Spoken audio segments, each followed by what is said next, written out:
Welcome to Peer Innovation, the podcast with Leo Batari and me, Randy Cantrell. Building on our previous shows, The Year of the Peer and What Anyone Can Do, we turn our attention to helping business leaders build high-performing teams. We'll talk with a diverse group of thought leaders who will share stories and insights that will help you and your teams achieve new heights.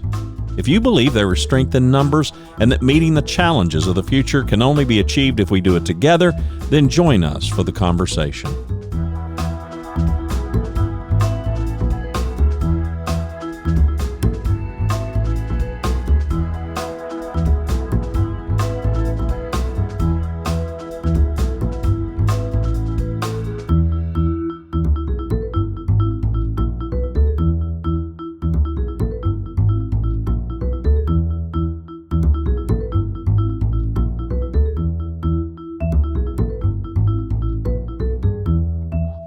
And here we are. We are back.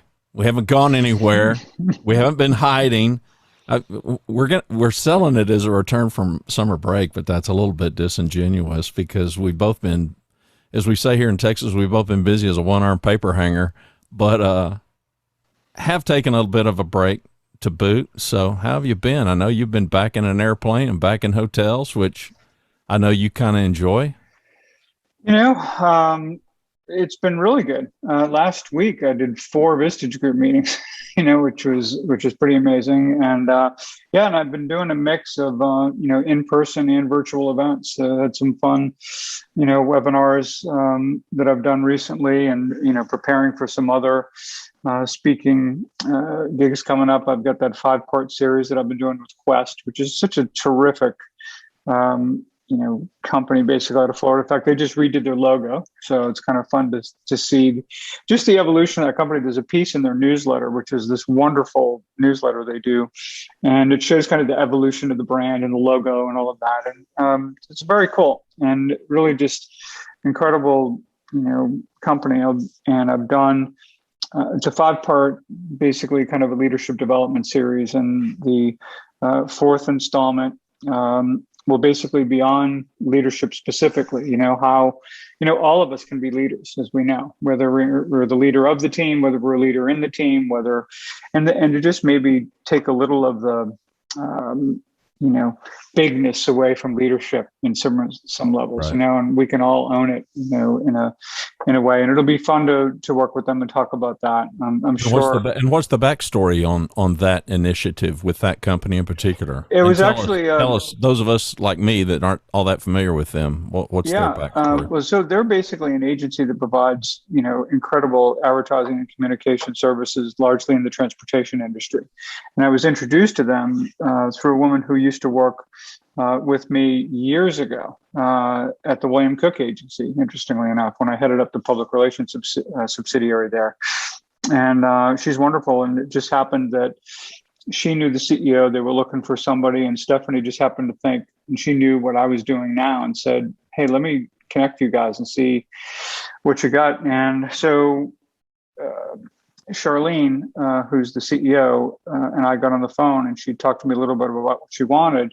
And it was kind of an every other month, virtual series. So I put together, 5 modules for it and sent it to her, and she loved it. She said, "This is done. This is like great. This is what I want." So it worked out well. It was a lot of fun. And like I said, love them. And it's always been, they're just delightful to work with. But the Vistage groups last week were pretty interesting. I worked with Matt Louth out of Toledo, Ohio. I think this was like his 5th group I've done this year. He's got a really successful chair practice. And I had worked with all those groups about 3 years ago. And it was largely the workshop on peer advisory groups and how they can really squeeze the most valuable possible out of that experience. And this time, this was much more of a peer innovation where they take now what they know about peer groups and what they do so brilliantly, and it's basically about how do we apply it to high-performing teams. And when you've got a lot of CEOs sitting around with one another, having very intentional conversations about how do they determine who the right people are for their company, and once they do, how do they find them, and how do they interview for that? How do they assess for some of those qualities? How do they make sure that they're bringing people onto the team that on one hand share a lot of the common values of the company, but at the same time, bring the kind of diversity and bring the voices around the table that the company needs to hear for it to be successful. And then they talk about psychological safety and whether they have it, number one. And secondly, if they do, are people leveraging it to the degree they need to? And what can leaders do, to make that more inviting? Because we know it unlocks so much, when if you're going to take time hiring really great people, don't put them in a box. Don't make them feel like they can't speak up or speak out. And then, obviously we talk about productivity in their companies, what that looks like, how their meetings are going. We get into a culture of accountability, which interestingly enough, they quickly kind of start making the connection between psychological safety and accountability, and that you don't sacrifice one for the other. They help each other, right? They enable one another. They empower one another, really. And great example was there was, it wasn't in this meeting, it was in another, but there was a CEO who was talking about the fact that he had a direct report that he didn't believe took enough ownership over his department. Yet the more we talked, the more we realized that the guy's scared to death to take ownership over it because there is no psychological safety there. He doesn't feel like he can move. And then he's wondering why he's going to keep asking permission for everything all the time. And you've got this crazy disconnect. And once there's an understanding of, wow, if we could actually give this person the room to feel as if they can take ownership of it and we allow them to work, then maybe some great things can happen and all expectations can be met there, right? Which leads you to the leadership conversation about whether you're doing everything possible to support the team. So that was a lot of fun to do it strictly on the team perspective and have people from diverse industries really come together and share how they do things and what their practices are. And there's just a lot of incredible thinking and great ideas that come, out of that. And then actually the other three groups I work with, San Francisco, Orange County, and then to Denver on Friday, were new groups. And for them, it's just about, okay, we're just trying to figure it out. We're brand new here.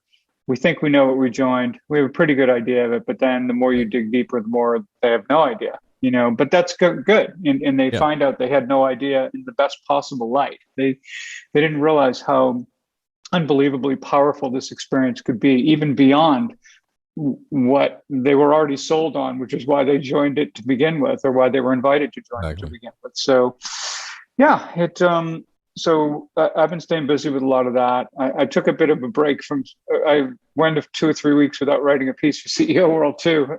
So I just wrote one of those that I posted today. Yeah. I was doing once a week. You've been cranking out a lot. Yeah. So, and to be fair, I don't write pieces just to write them. I do really feel like when something hits me that I want to, that's something that's important to say and get out there, then I want to put it out there. And if I don't, and I'm not feeling that clarity of message or anything, then I'm not going to do something just because I feel like I got to submit something. So the increased interaction, I suspect the increased interaction that you're having, now as we're kind of beginning to come out of some things and the travel's increased, has that fueled? I would think that has fueled the writing a bit, just all of the interaction. Yeah. Oh, sure. And it's only going to get, better, I think, in that regard. I've already got in my head, like what the next few CEO World articles would be, where a week or two ago, I'd have been like, I got nothing, Right. So, right. And it sounds like you've been able to have a bunch of light bulb moments for folks, which I know is, for both of us, is really rewarding. Well, and it was a light bulb moment for me, when I mentioned that I visited this group in Denver, Tanya Lauer's group. It's a brand new Vistage group in the Denver market. And as you all know, the way Vistage does it, at least, the members take turns hosting the meeting. And that way, it's not just like going to one particular place. Usually they get to visit each other's businesses. And it's kind of a nice, way for them to really become familiar with one another and what they do. And in this case, it was the executive director of the Firefly Autism, which is a school that serves about 250 students in Denver, about 150 in classroom and about 150 actually at home, in-home students. And typically what'll happen is if there's a tour to be had, like if someone is a manufacturing facility and they bring people out on the floor or there's something, it usually takes place after lunch before they get into executive session. The speaker does their thing in the morning or whatever. Well, it turns out in this case, the more opportune time to do it because of the student schedules and everything was to actually do it at the start of the day. So now I get the advantage and this incredible privilege of getting a tour of the school.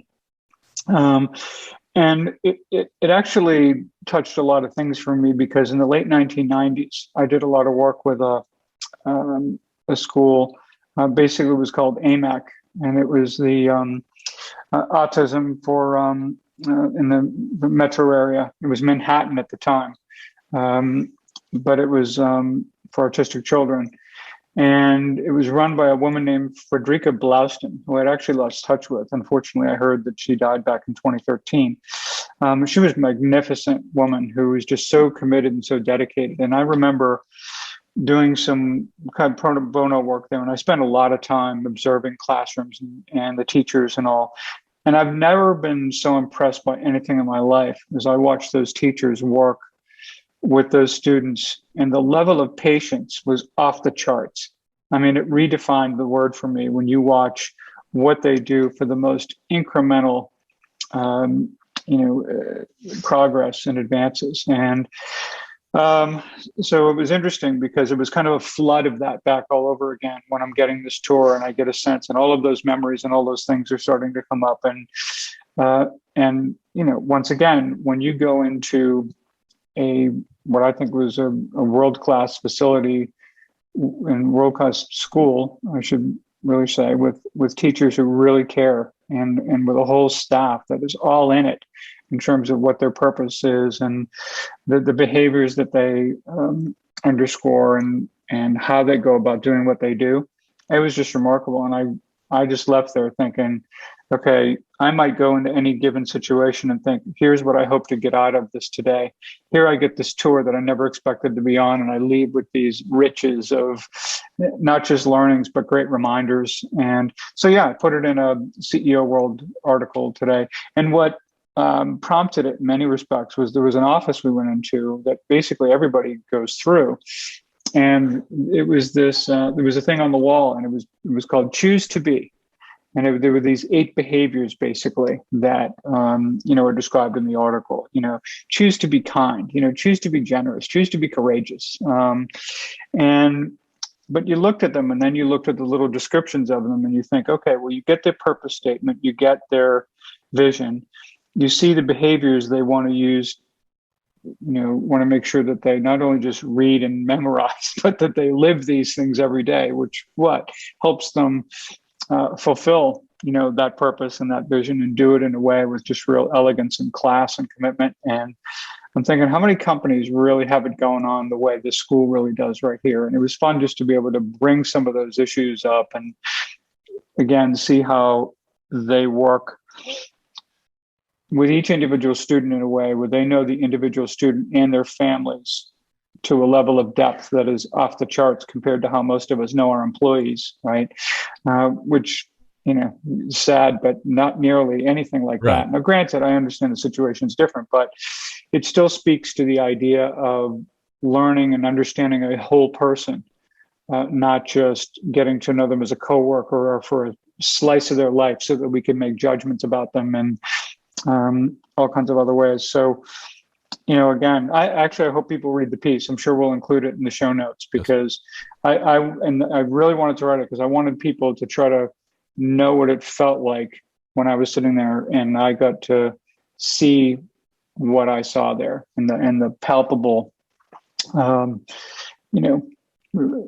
think emotions that come from that. It was a lot of fun, really rich experience. So when I can get out and do stuff like that, can't get that on Zoom. But granted, as we've said many times, and we should be really, really grateful for the fact that we had Zoom and we had Microsoft Teams and we had Slack and we had all these other tools, and perfect as they are, they were a heck of a lot better than, what we might have had available to us, as we said, during the 2008 financial crisis, where none of those tools I just talked about even existed. But yeah, getting out there is great. Well, when when you told me about visiting this school, I had a couple of thoughts. The first one was, how we all get fixated on these quantum leaps, and it's fine. I was thinking about all these billionaires in the race for space and doing these big things, and the vast majority of us are not doing things, at least on a global impact at that scale. But when you look at these kids and their families and their lives, and it's I live my life by that old parable, and I can't remember who wrote it, about the boy throwing the starfish back in, Oh, sure. the ocean. It made a difference to that one. Yeah. And I think in our companies, I don't know why that's where my head went, of these people, these teachers and these staffers working to make, as you said, incremental advancements, and to be encouraged by that when we're thinking, unless it's some big thing, we don't necessarily even want to be involved with it. And the other thing was just the power of serendipity, the power of these happy accidents. I mean, you happen to show up on that particular day where this particular Vistage member was going to host the thing. And it was a gift. I mean, and this is what this was kind of the idea, the theme of the article really is, to kind of choose to be open to the things that discover us sometimes, right? We can think we can be intentional about every aspect of what we learn, and we seek out this, we take a class in that, we watch a documentary or read a book or something like that.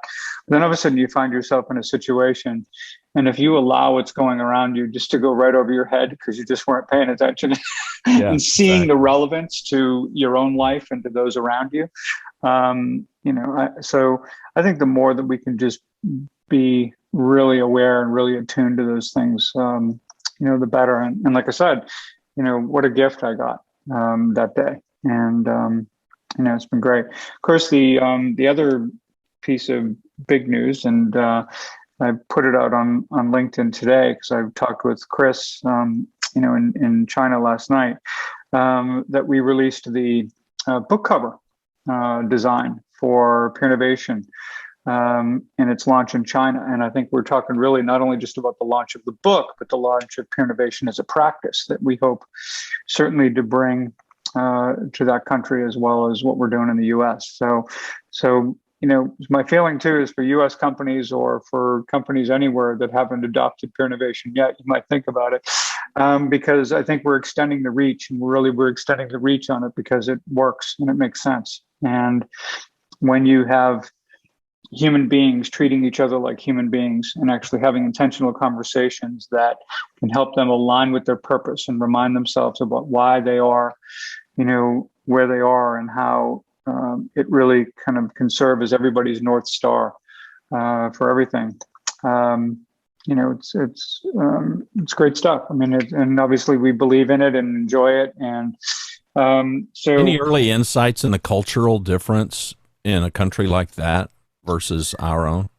Yeah, two things. One, it is a more collectivist society than the United States, being far more individualist. So on one hand, the idea of coming together in that way is more natural. Now, when they come together, however, the challenge of trying to be vulnerable in that setting is different. So I think that this is where the confidentiality piece, this is where the recognition that this works and that you can get real results from it. And that if you can adopt a mindset about being open and about looking at one another and recognizing none of us in this room by ourselves has all the answers here, that's okay. Right. And once we can kind of own up to that and talk about what we don't know or what we're afraid of, we recognize that, there are other people in the same situation, right?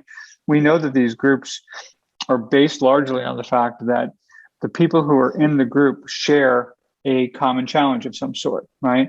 Could be that they're a woman business owner who has that unique challenge of being a woman owning a business. It could be that they are a CEO of a mid-sized company who can't only concern themselves with sales or marketing or legal or HR. They got to look at the whole shooting match with all the stakeholders and all the responsibility and weight that comes with that. To be able to share that common challenge with one another, to have that kind of empathy binds that group. And, from there, once they recognize that they're all in the situation, then they all realize that we have a lot of common challenges, regardless of the fact that we're in different industries, and there's a lot of things we don't know. And by the way, because they're in different industries, as we've talked about many times, there are best practices that are commonplace in one industry that are unheard of somewhere else. And when you start hearing about those things, and you pop your head up out of your company and your industry and find out what's going on in the world, it's like, wow, this is really eye-opening. And people become better leaders as a result. I had a group of small business owners recently who, in their minds, they're trying to transition from that entrepreneurial small business owner and being the chief everything officer to try to grow their organization and figure out what their path is to actually becoming a chief executive officer. And so that's a journey. And when people can take that journey together, it becomes really powerful. So I think in both countries, I think both here in the U.S. clearly, and they certainly have groups like that in China now. The question is, if we can't get this working within teams or inside companies, whether it's groups and teams working side by side, or teams at least adopting some of what peer advisory groups do so brilliantly into their practices so their team can function more effectively, then, that's the idea. That's the plan. And you and I've talked before about the siloing of departments, and there's clear differences between a peer group and members of the same team who report to the same boss. And there is a completely different dynamic there, but I'm curious your insights when it comes to particularly vulnerability, which I would put another term to it, and that would be courage. The courage to kind of to be vulnerable, the power of a person, or the power of a person or two to completely change the shift in the dynamic of a room when it comes to that. Somebody who's just, for whatever reason, maybe predisposed to be more open than other people. I'm curious what your insights are about that as you've seen it unfold. Well, just even characterizing the leader between a group and a team as one being your boss, number one. The leader of a peer group really has no power over you to speak of. The consequences are different, certainly, between being in a group and a team when it comes to vulnerability. Both need to be encouraged by the leader and modeled by the other members, though. And it needs to be something that is part of the group norm. And with teams, because there are consequences that are different, and people worried about losing their job or losing their status in the organization or anything like that is obviously a very big deal. You almost have to have it where the idea of not being open and vulnerable is worse, right? That we have to be forthcoming. That the toughest thing, or certainly one of the toughest things for any CEO nowadays, is to make sure that they're getting really good information in real time. And oftentimes that good information has to come from inside. And people who are, fearless about talking about what it is we're dealing with, and a CEO that is open and invites that conversation and that dialogue, and that together they are all in it. Because, as you know, when you look at peer innovation, we talk about the leadership model that we have there. It was actually first introduced in the Power of Peers in our work with Dave Logan. It's this idea that whatever result you want to put in the middle, I don't care what it is, your accountability, your productivity, whether you hit your number, whether you're having fun at work, whatever it is, the leader, the team itself as an entity, and the individual team members, they all have shared responsibility for whatever that piece is in the middle. And when you look at it in terms of all being in it together, win together, lose together, laugh together, cry together, not somebody on one side of the desk pointing fingers somewhere else and saying, hey, I'm the leader of this team and your team, you failed. It's like, well, no, you don't get to do that, Right. And that just sets up an unhealthy culture of accountability. Accountability, if you think about it, like we've talked about, from a sense of just having the personal responsibility to step up and bring your A game all the time. That there's a big difference between doing that and feeling like you're playing defense every day, Yeah. So it should, a healthy culture of accountability should serve your success. It shouldn't be onerous. It shouldn't be, when I look at 2x2 that Amy Edmondson had done, where she talks about the learning zone. And it's actually a fascinating little diagram where it's got psychological safety. Think of it from 0 to 100 on the left side going vertically, and then on the right horizontally, you've got accountability going from 0 to 100. When you have really low accountability and really low psychological safety, what do you get? You get apathy. Basically, no one cares about anything much, right? If you have really high psychological safety, but there's no accountability in the organization, all you've got is comfort. Everybody's just happy and they're doing their thing, probably not producing a whole lot. Conversely, when you have super high levels of accountability, right? That whole thing about not taking ownership of your department, or somebody on one side of the desk and the other, and there is no psychological safety, that's when you're in the anxiety zone. And when you have people living in that, you can probably count the days or weeks or whatever that they're out looking for another job, because no one wants to work in that environment. But when you're in that place in the learning zone, when you recognize when you are, I think, connected by your purpose and connected by your commitment to one another, you recognize that high psychological safety and high accountability is magical, and it puts you in that place. And actually, when you think about the learning zone, where does it take you? It takes you to the learning achieving cycle, right?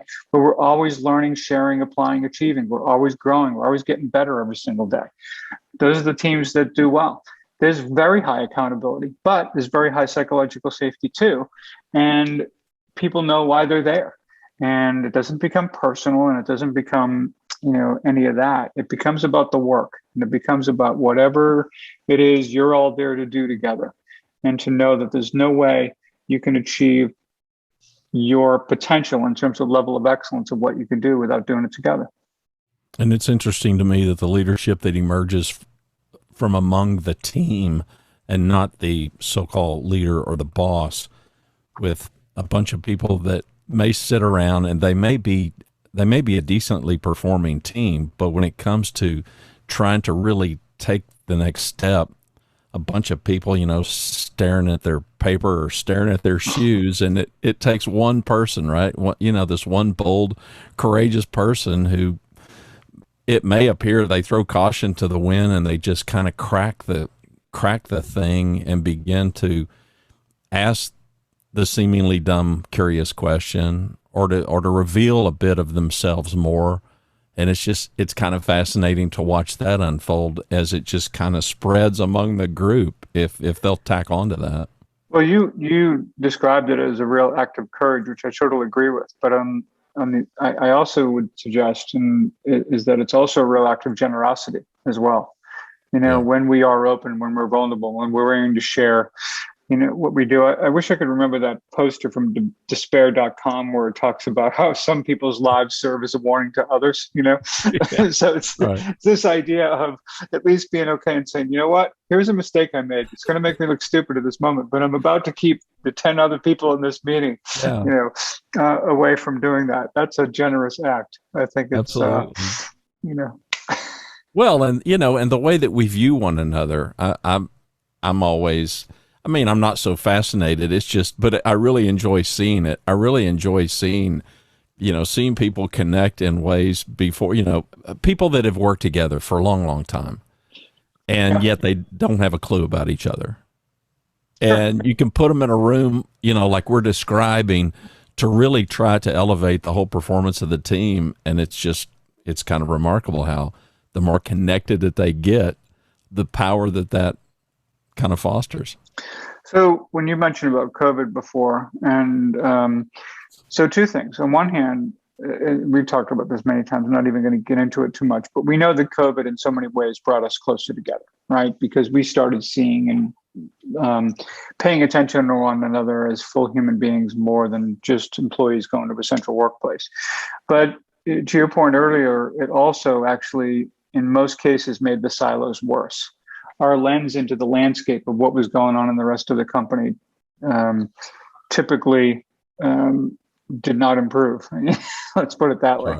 Right. It got a little rough because there's a big effort that has to be made, and I think cross-functional work teams, if they were really committed to it, could do a lot to break down those barriers. But and for many, they're going to have to. Because when we go to a much more remote situation right now, this is where, and in fairness, let's face it, you had companies that really weren't set up to work remotely have to pivot very quickly and have to figure it out.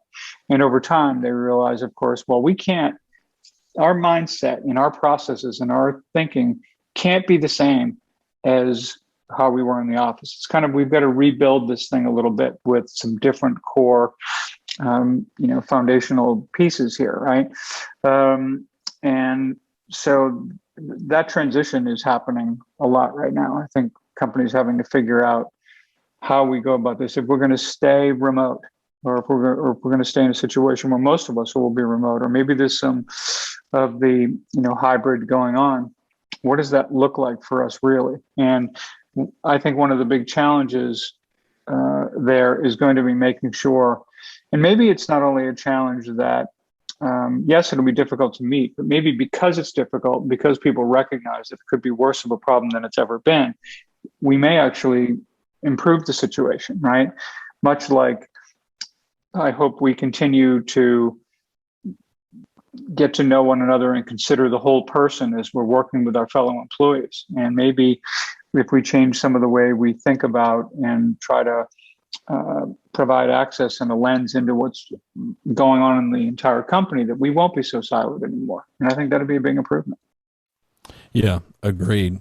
I know you've got a whole lot. We both have a whole lot collectively and individually, coming up.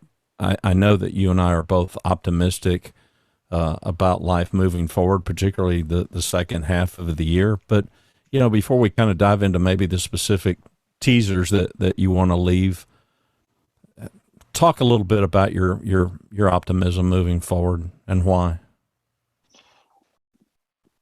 I do. I feel great. I mean, here we are, by the way. This is the first day of the House hearings on what happened at the Capitol on January 6th.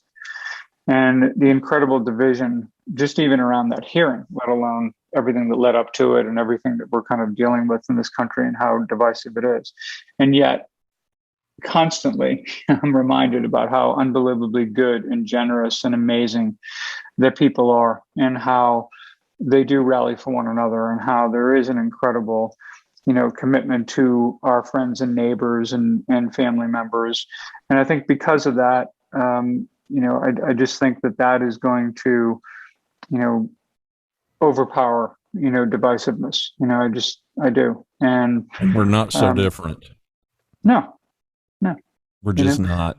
But it's going to be, so when I think about what's possible, especially when you go, into certain organizations and you've got teams and you figure out how they can do what they all want to do. They all want to work together. They all want it to be better. They all want to be associated with and self-identify with being with a high-performing team. They want to think of themselves as a high-performing contributor to that team. And, it's just helping people find a path to do that. But I think deep down, those people, they just want to be good. And by the way, the better they are, the more they want to be coached, the more they want to be, the more reflective they are, the more they look into, the more they expect of themselves and others around them too, which is good because modeling those behaviors becomes obviously something that can be contagious. So that's why I feel optimistic. All right, I'm going to throw you a curveball. There's been no coaching about this, by the way, so he doesn't know this is coming. But in the vein of let's let people know, because a big part of this show, I think, is just our shared humanity. And we started off this episode talking about this school of autism and just the connection that we make with people. So let's give the audience a way to connect and maybe get some sense of us. Have you ever had a nickname? And if so, what was it? Interestingly enough, I never have had a nickname. There's something about the short name of Leo that was just like, that was it. Just that. I always wanted a nickname. I thought that would be kind of cool. And I wasn't one maybe to kind of impose one, but no. Me neither, except I had my dad had a younger brother named Pete, his youngest brother, and he gave everybody a nickname, and he would call me Rondo. My dad always called me Ran, short, left the DY off of Randy. But okay, do you like or dislike surprises, and why not? I'm good with surprises. Yeah. Depends what, like anybody, depends on what we're talking about. Yeah, you want a good one. No, but I think, when people, and I love when people, to me, I think about when you get a surprise like that, immediately think about like, well, that's cool. Like first someone came up with the idea and then they planned it or they did something, those kinds of things. If you're talking about that kind of a surprise. Yeah. I think earlier in my life, though, if I had an expectation that, okay, here's where we're going, here's what we're doing and all that, and then someone threw, something in the ointment there, I wasn't always like, I'm like, all right. You weren't a fan of that. No, I wasn't a fan of that. Yeah. But, I've grown up a little bit. And so I'm much more adaptable, I think, now than I used to be. I had one surprise birthday party, and everybody vowed that they would never do that to me again. So my answer would have to be no. And if it weren't your answer, it would be everyone else's. Yeah, exactly. Now I would like to do it to somebody else. So that's the kind of crazy person I am. Okay, in the evening, would you rather play a game, visit a relative, watch a movie, or read? Play a game, visit a relative, watch a movie, or read. Watch a movie.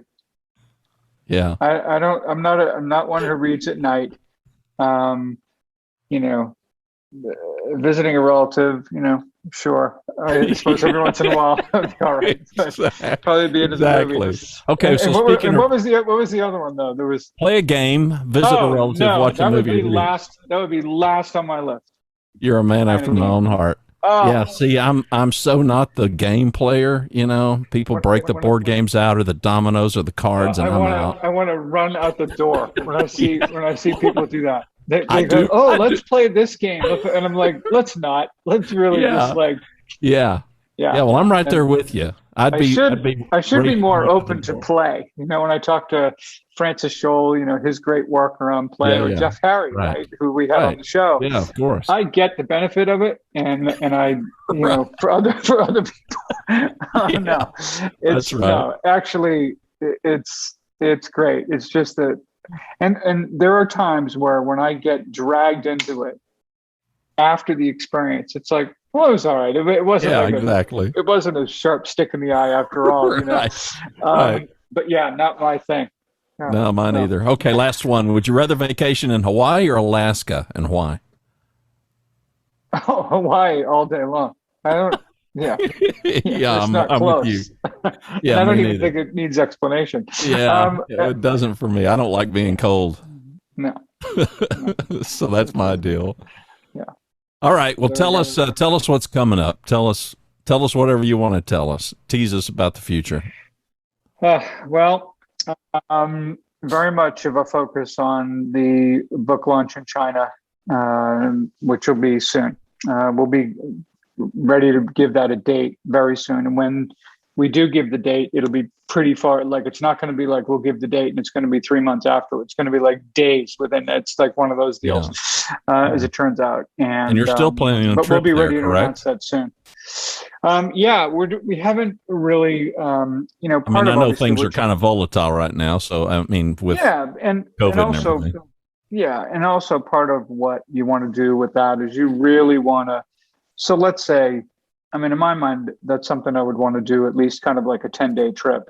Sure. But I want to be from the time I get off the plane till the time I leave to really make that as productive for everybody as possible. Because it's certainly a long way to travel, to do that. And my hope is that I can convince some of my contacts in Australia to be able to do something either on the way or on the way home, since I'm in that part of the world.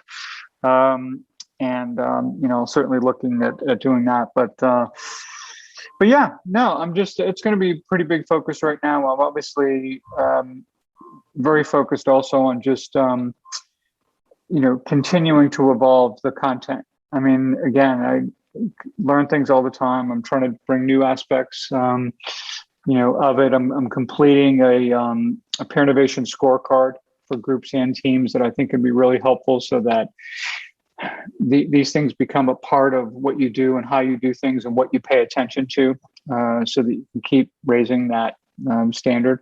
I think when you see things that are repeatedly coming up every month that you've got to work on, you've got to figure out, well, what is it going to take to make that go away? And then there'll be other things that maybe they weren't a problem 3 months ago, but now they're starting to creep into the team dynamic that needs to be, addressed. So those kinds of things are, stuff that I'm working on right now for sure. And, just really, and just really enjoying the work, just having fun. Yeah.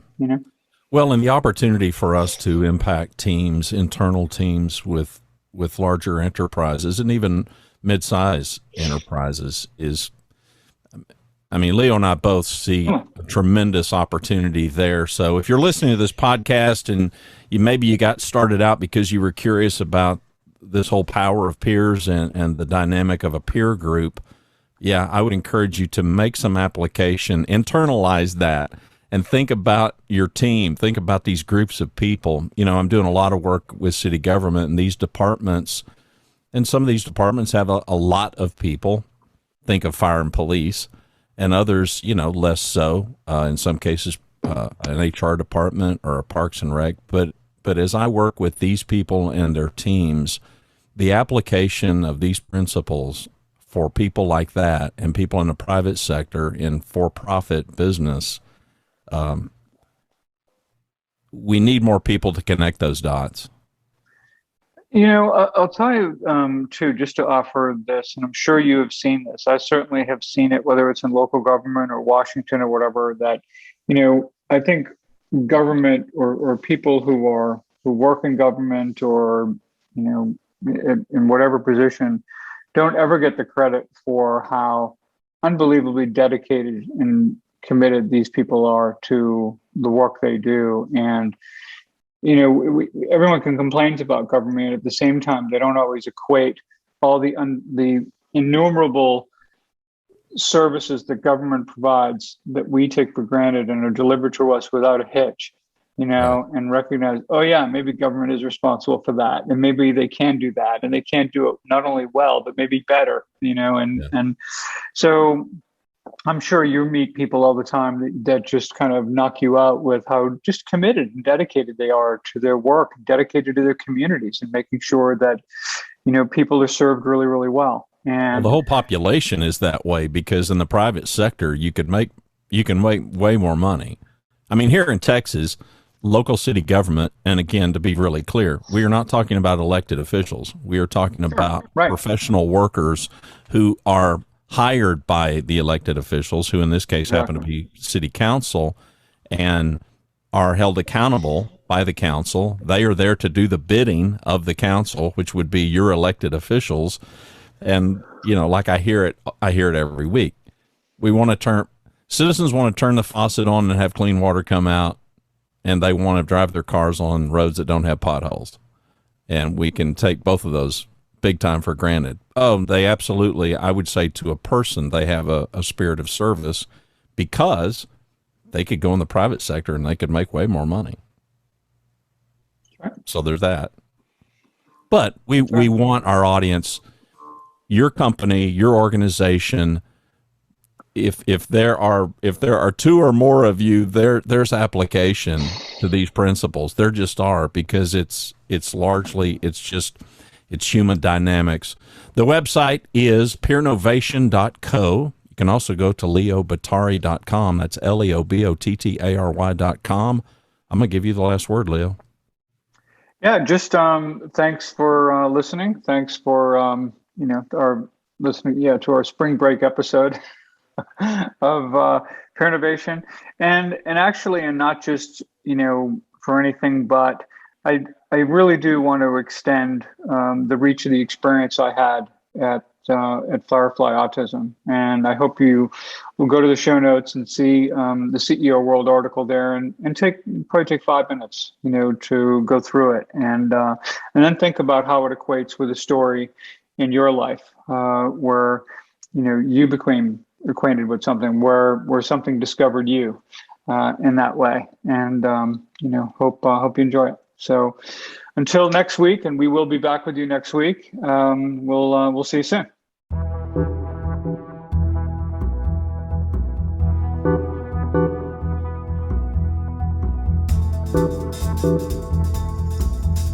Thank you for joining us.